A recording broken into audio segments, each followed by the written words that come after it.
Are you wanting to learn how to paint loose flowers? Today, I'm going to show you how I painted this bouquet. If we haven't met before, I'm Pat from Scribner Art and Design in Parksville, British Columbia on Vancouver Island. I love to teach and mentor artists. I teach several workshops in my studio here and also on Zoom. I have a flower workshop coming up called In Bloom that will be online on June 1st. I also have a pre-recorded workshop called Crazy About Flowers that will teach you how to take a messy background and find flowers in it.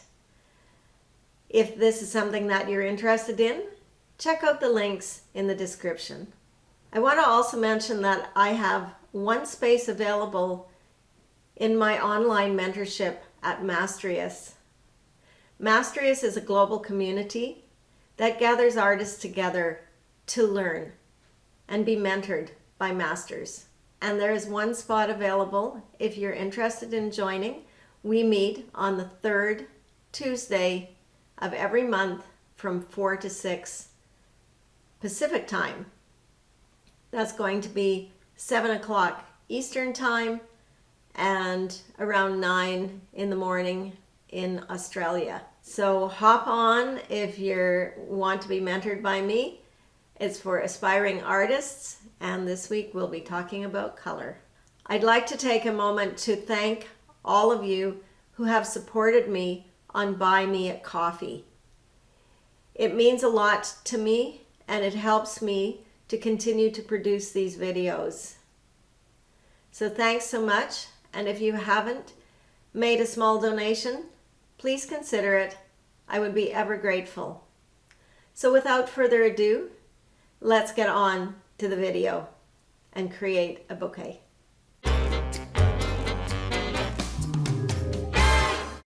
I'm starting this floral piece a little bit different by blocking in some leaves. I'm using green and some phthalo blue.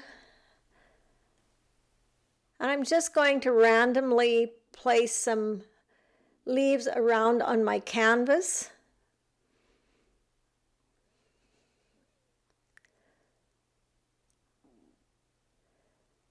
So I'm not aiming for perfection here, just making some shapes that look like foliage. Some of these will stay, some of them will go, but it's a starting point.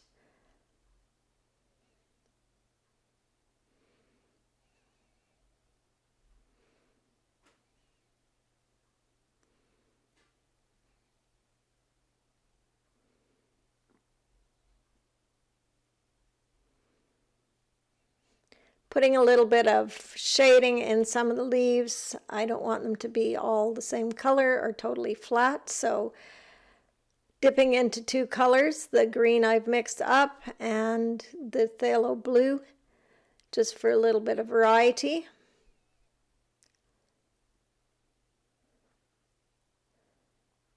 Now I don't want to end up covering my whole canvas. I want to leave some white space so that I can start putting in the color for the flower bouquet.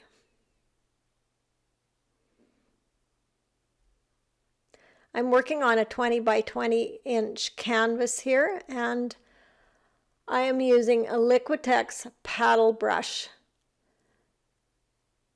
It's a 1-inch brush.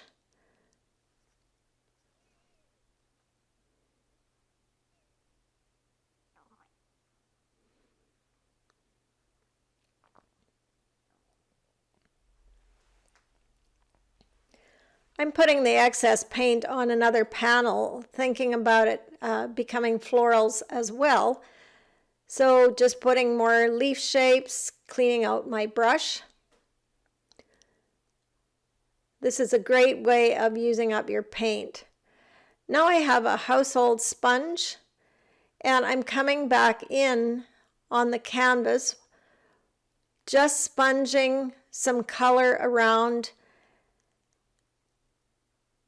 The green and blue is dry on my canvas. That's a very important consideration because if I start mixing red or orange, it's going to definitely get brown happening with those colors. So that's a good rule of thumb. Keep your warm colors at one point when you're working and cool colors and dry in between. I've added some white in with my orange and made a coral type color. I'm just sponging around the canvas, giving some loose marks, coming in with a brush, thinking about organic shapes more than actually thinking about certain flowers.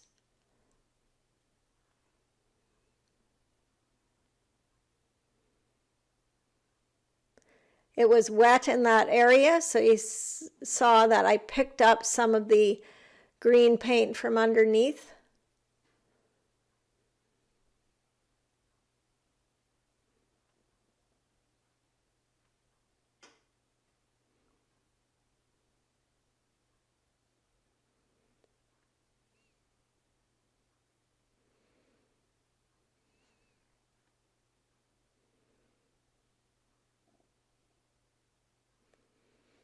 Now I'm bringing in the red, and again I'm just making some organic shapes over top of the colors I have there, building up more interest and layers. I'm using the paddle brush again.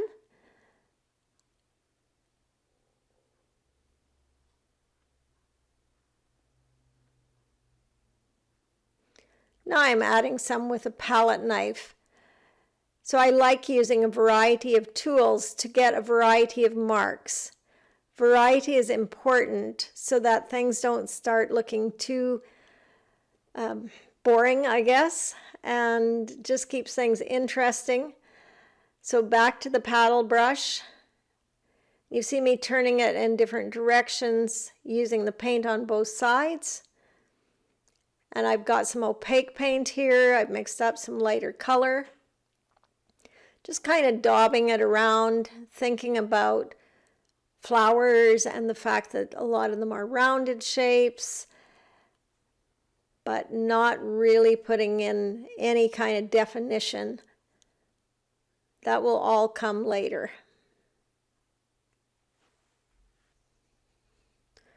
So if you're doing this at home, following this tutorial, be sure that you do build up lots of variety and lots of layers in your colors so that you have something to work with to form those flowers going forward.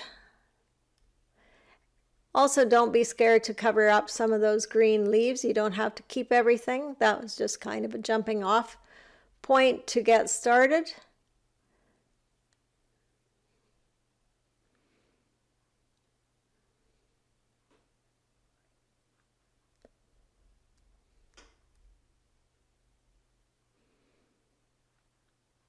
Again, putting my excess paint on my other canvas.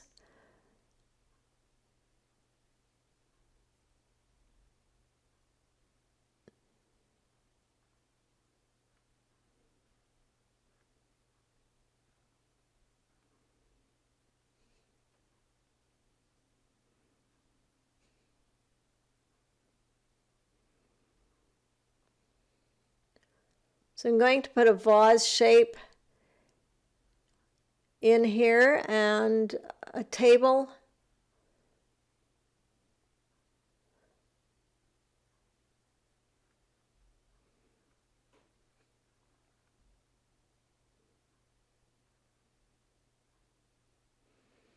Putting a few dark centers here and there. Again, I'm just using phthalo blue for this.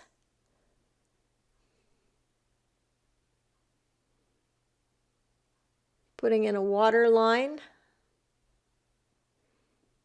So make sure if you do put a water line in and stems that you have a rounded shape. It would never be straight across unless you're going for something really contemporary and you're actually flattening down your composition. But in this case, I'm making it look a little bit more realistic as far as the vase. And I'm starting to negative paint now. I've just mixed up a very soft tint of a color. So a tint is white with a little bit of pigment in it. So it's a light value, and it's nice to have a lighter value in the background. It makes your bouquet pop out forward. When you do the negative painting, you can refine some of the shapes. You can do some editing, take some things away.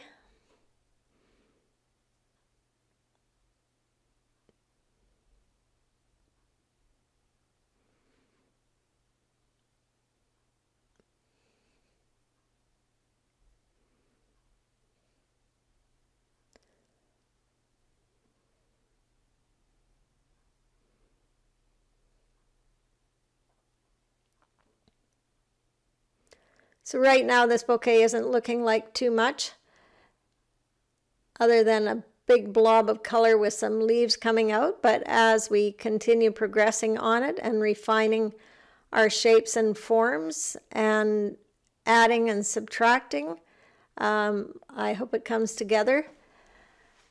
That is always the aim. The beauty of working with acrylic paint is that it dries quick and you can keep building up layers.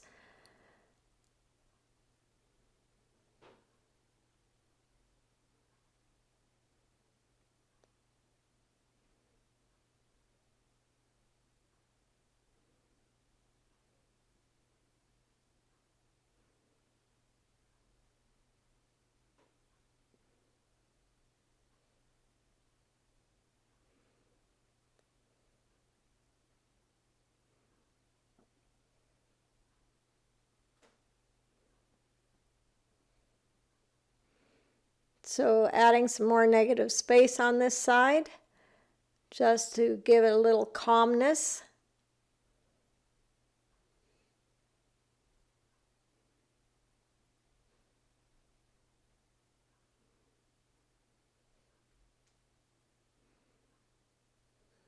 And again, carving out some more shapes just to identify some of these blossoms a bit better.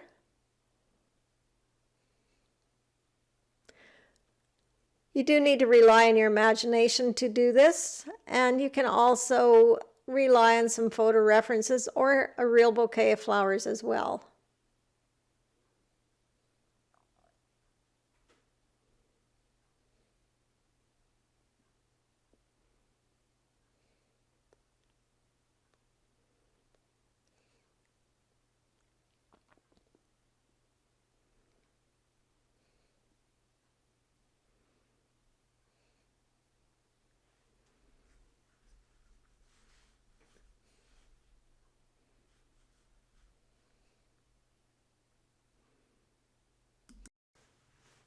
I have a virtual course coming up on June 1st called In Bloom, showing you how to paint a loose bouquet of flowers yourself.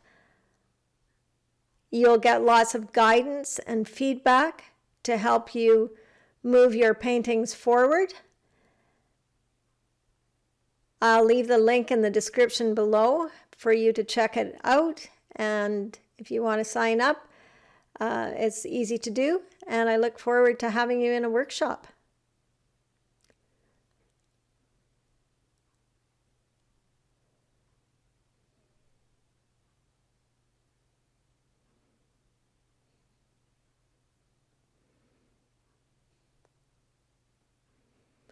It seems I'm always inspired to paint flowers in the springtime, especially when things are starting to bloom and come back to life. And right now my garden has some lovely things happening. I have beautiful bearded iris, clematis, Japanese azaleas, a big horse chestnut tree loaded with blossoms, and my peonies have just popped. If you'd like to see a tour of my garden, I recently made a video of it, and I'll post the link of that below so that you can take a look at my backyard. It's where I spend a lot of time and really enjoy the serenity and seclusion in my backyard.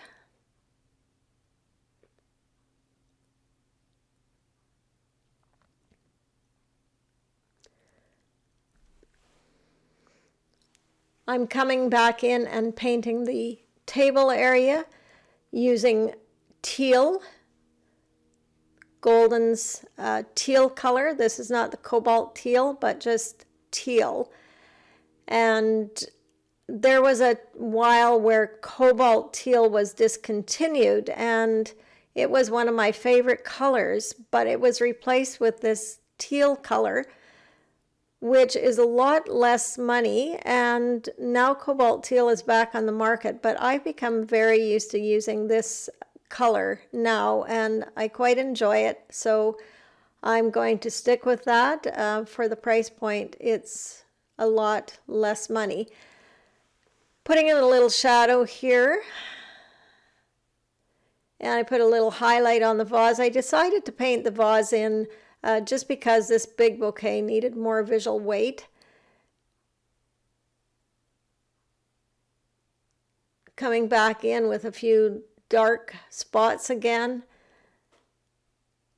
and coming back in to do some more editing. So this is kind of the process of working with the reductive style of painting rather than actually painting the flowers in. We're forming them as we go, and it takes a little bit more imagination perhaps, but you get a loose bouquet this way.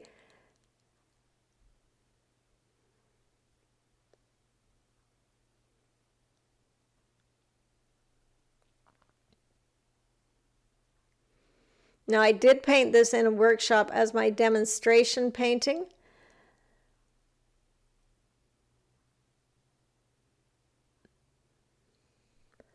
Adding some light colors in here. You want to be very aware of the values that you're using and start to build up some lighter colors. This is going to give your bouquet a lot more depth.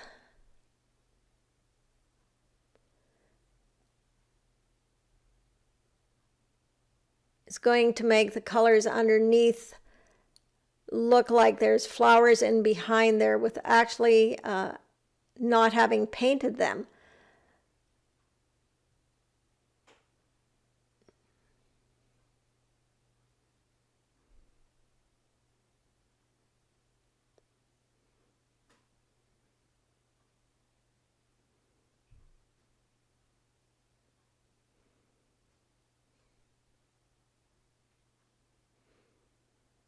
Just trying to put in a different type of a shape. Shapes are important as well so that you have some variety. Different sizes. Didn't really like how that turned out. Easy enough to go over.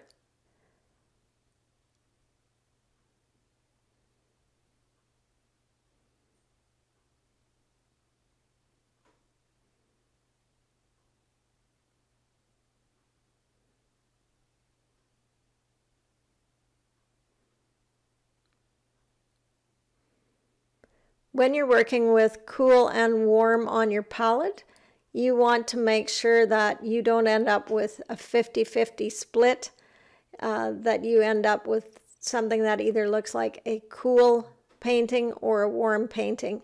So one color has to be more dominant than the other colors.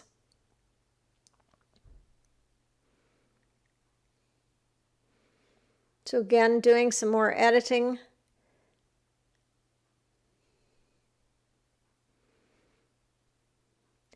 It's always easier to take away and make it look right than it is to add on, I find. So I like to start with a lot of information on my canvas that I can keep narrowing down and editing. Also, don't be concerned about your background color, if it's right or not. You can change that. Doing a little bit of sketching Here I'm using a Posca pen, that's an acrylic pen. Make sure that your paint is totally dry before you use this. This is a teal color, so it's just giving it a few marks here and there to form some of the flowers.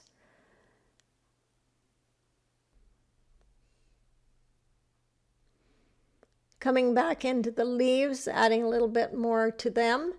And now just doing more editing and getting rid of some of the leaves, narrowing some down.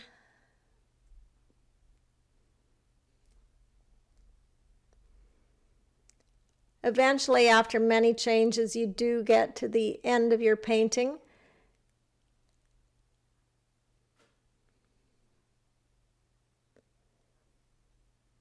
One consideration when you're making a bouquet of flowers is to be sure that everything looks like it's coming from the central part of the vase, that it would be going into the vase. So flowers hanging down, flowers going upright, they're all going to be coming out like a fan shape. Otherwise, it's just not going to look correct.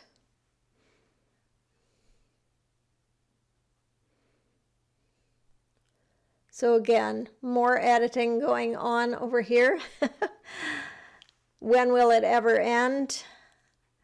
But this is the process. You're talking to your painting, you're trying to make sure it feels right and it feels balanced. And you have to just keep making decisions and editing. This bouquet was looking a little bit large on the canvas, so I am taking some out.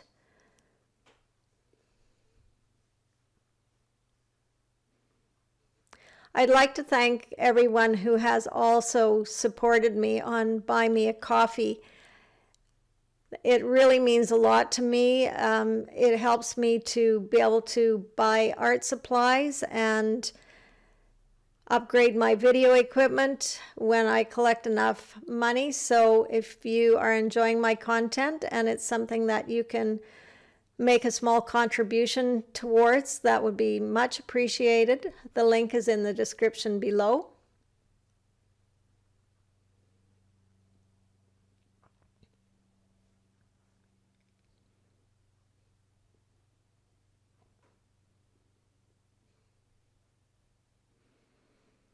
Coming in with a small brush now, just making some finer marks and keeping really, really loose. Bringing in some teal color, just a little accent.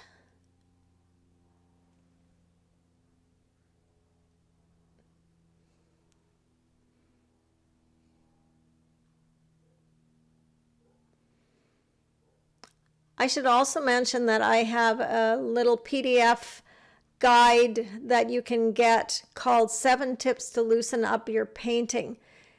It's something that you could hang up on your wall as a reminder of the things that are important if you want to paint in a looser style.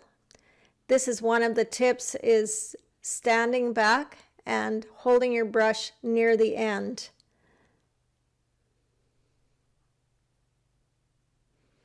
Adding some lighter lights onto this. Again, value is so important, so always check your values. If it's something you have trouble seeing in color, turn it into a mono on your phone or computer and take a look at your values. I'm adding a few little dots here, just like some little filler flowers. A little bit different shape.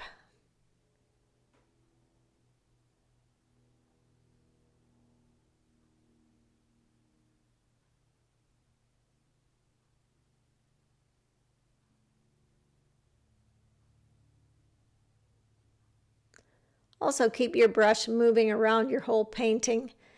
This will keep things nice and fresh and connected as well. So I'm bringing in a little bit more red.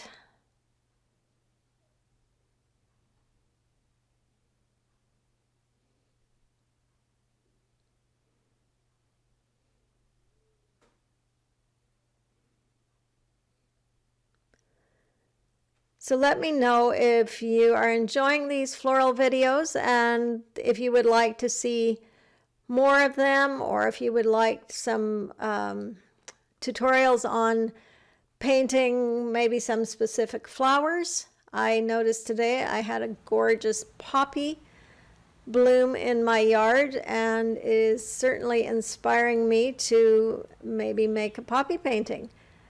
So let me know if that is something that you are interested in. And also let me know if you try this style of bouquet. Well, I think that wraps it up for this painting for now anyway. I hope you enjoyed the video. Give it a thumbs up, subscribe to my channel, and leave your comments and questions below. Thanks for watching, and happy painting.